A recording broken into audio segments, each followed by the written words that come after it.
পৃথিবীর অন্য সব প্রাণীর নিজস্ব ভাষা বা জবান থাকলেও মাছের জবান নেই এবং এরা পানিতেই বসবাস করে। কেন মাছের জবান কেড়ে নেওয়া হলো এবং তাদের মৃত অবস্থায়ও খাওয়া হালাল করা হলো, এর নেপথ্যে রয়েছে একটি বাস্তব ঘটনা।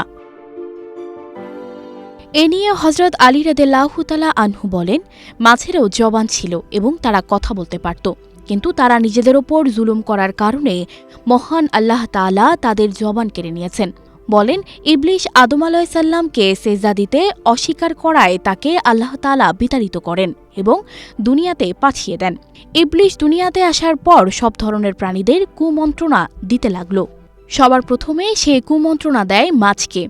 ইবলিস মাছকে বলে, সাবধান, মানুষ এসে পৃথিবীতে জুলুম অত্যাচার করে ঘুরে বেড়াবে।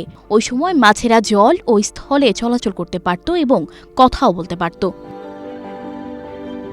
ইবলিস মাছদের বলল, মানুষ পৃথিবীতে এসে তোমাদের জীবিত অবস্থায় টুকরো টুকরো করে কেটে খাবে। মাছেরা ইবলিসের এই কথা শুনে সমুদ্রের অন্যান্য প্রাণীদের মানুষের বিরুদ্ধে এসব কথা বলতে এবং সবাইকে একত্রিত করতে লাগল।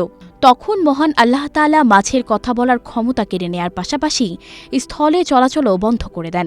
এরপর থেকে মাছ আর কথা বলতে পারে না এবং শুধু পানিতে বসবাস করে। শুধু তাই নয়, মাছের জন্য মহান আল্লাহ তাআলা নতুন একটি বিধান জারি করেন। তা হল, মাছ জবেহ করে খাওয়ার প্রয়োজন নেই। তাদের জীবিত কিংবা মৃত উভয় অবস্থায় কাটা যাবে এবং খাওয়া যাবে। বস্তুত মাছ ছাড়া অন্য কোনো প্রাণী জবেহ করার আগে মৃত অবস্থায় খাওয়া জায়েজ নেই। এজন্য অন্য সব হালাল প্রাণীকে আল্লাহ তাআলার নাম নিয়ে জবেহ করার বিধান থাকলেও মাছের ক্ষেত্রে তা প্রযোজ্য নয়। মাছদের বলা হয়েছে, তোমাদের যখন পানি থেকে উঠানো হবে তখন তোমরা ছটফট করতে করতে মারা যাবে। সানজিদা রহমান, প্রবাস খবর।